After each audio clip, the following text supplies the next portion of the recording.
What if I told you I don't recommend you ever become a personal trainer or health coach? Would you say, are you nuts? How does that make sense? Coming from a 36-year fitness professional and on a podcast dedicated to fitness marketing ease and elevating the professionalism of the fitness industry. Well, stay with me. The truth is, no one, though, should aim to be a personal trainer. It means too many things and too few things to too many people. If you define yourself as a personal trainer, you will be falling into a stereotype where hundreds of thousands of other options exist. This is Deborah Atkinson. You're listening to the Voice for Fitness Professionals podcast, and this is the July 2020 streak, if you will.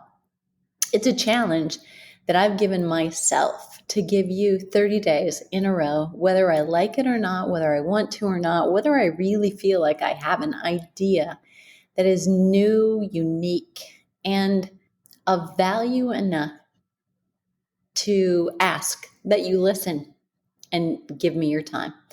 So here I am, and I recommend that you do the same. Pick out something else. Pick out a reason to communicate with your audience. As long as you know you have something of value they need and want, figure out a way to get it to them and get in front of them. Okay, so let's dive back into this.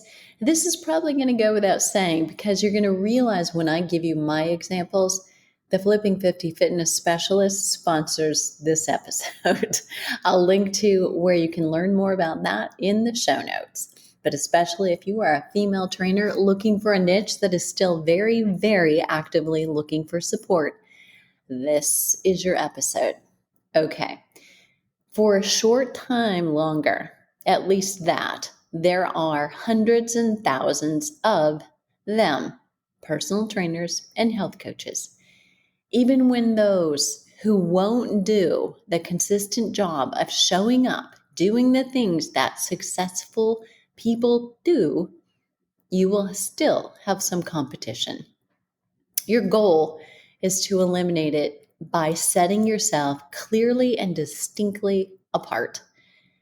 So don't be a personal trainer or health coach if you can't describe what it is you do and how you do it in a way that immediately tells your ideal customer why you and you alone are the one they want to work with, you're going to struggle.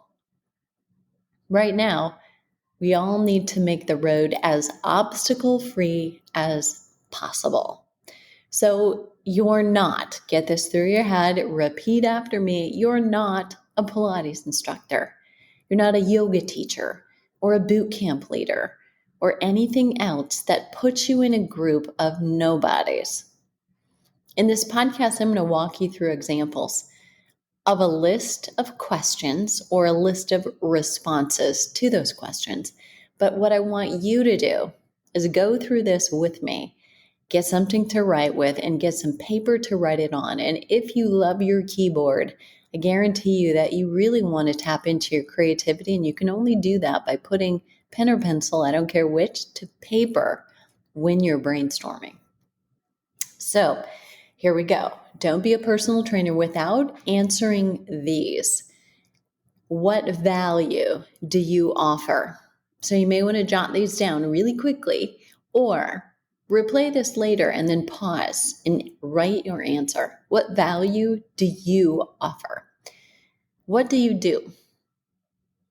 How does it help people? What can they do in their lives that they couldn't do before working with you? What can they stop doing since they've worked with you? Think about your clients, the ones you've had before. Or if you've not even started a business yet, but you really want to, think about what it is. What would it be? Why does someone want that? And how soon will it work? How soon can they expect results? What do you do that your competition doesn't? And what do you do that your competition does? And in parentheses, you need to be thinking that irritates your customers. There are things about the services you offer if you're a personal trainer. There are things about personal training that customers hate. You need to know what those things are. So here's some examples, and you can guess as to which questions they are answering. But here are some examples of good answers that go far beyond, I'm a personal trainer. And hey, I am. I'm also a medical exercise specialist. I'm a certified strength and conditioning coach. But you know what? You don't really know what that means. Do you? Not necessarily. And certainly if you're a customer listening to me say that, you don't understand how that helps you get what you want. All you know is what transformation you want.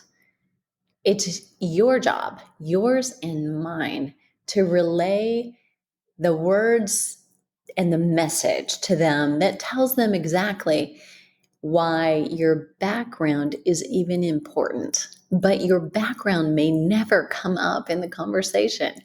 It's like the fourth thing most important to people before they decide to start working with you. Did you know that? So by fourth thing, a lot of people have already paid you money before they realize what degree you've got or what certifications you have. So trust me, it's not the biggest piece. Here are some examples of answers to the questions that I suggest you answer for yourself. I save busy women time and give them energy to do the things they've been missing out on. Another example is I use the Flipping 50s After 50 fitness formula for women to get repeatable, reliable results. I design unique hormone balancing exercise and lifestyle programs for women in midlife. I'm a Flipping 50 specialist.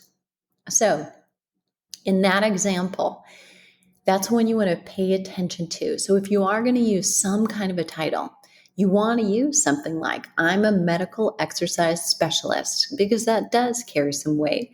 You want to use it last in your sentence after you've described what you do that's unique or how you help them that's unique, so that you're mentioning what it is they want. My customers tell me they can sleep better, some up to 2 hours more a night in as little as 4 weeks working together. My customers can finally stop counting calories and obsessively tracking their food intake on an app and start living their lives again. I help women ditch traditional methods of fat burning that backfire on them in midlife and get real and permanent results. I don't require calorie counting. In fact, I'm completely against it. And workouts are super short, not long. I coach my clients more on mindset and changing for good than I do on the physical exercise. So think about this again for yourself. What do you do? And why do you do it? Who do you do it for? What's unique about it? Know how to answer these questions and then know where to use these answers in your emails, on your website, on consultations, and in conversations to get attention and to get clients. This is one of the show notes that you're going to want to come and get. Grab these questions. Otherwise, repeat, push replay, listen again, and sit down, literally do the homework. This is a lesson in both marketing and learning how to speak, how to write, and get your message across. But it's also a message in marketing when you're thinking about the platforms that you're using and what you're saying. So as opposed to just posting to get a post done on social media, Are you using some of these words? Are you using the language that actually gets people to take action and take action specifically with you?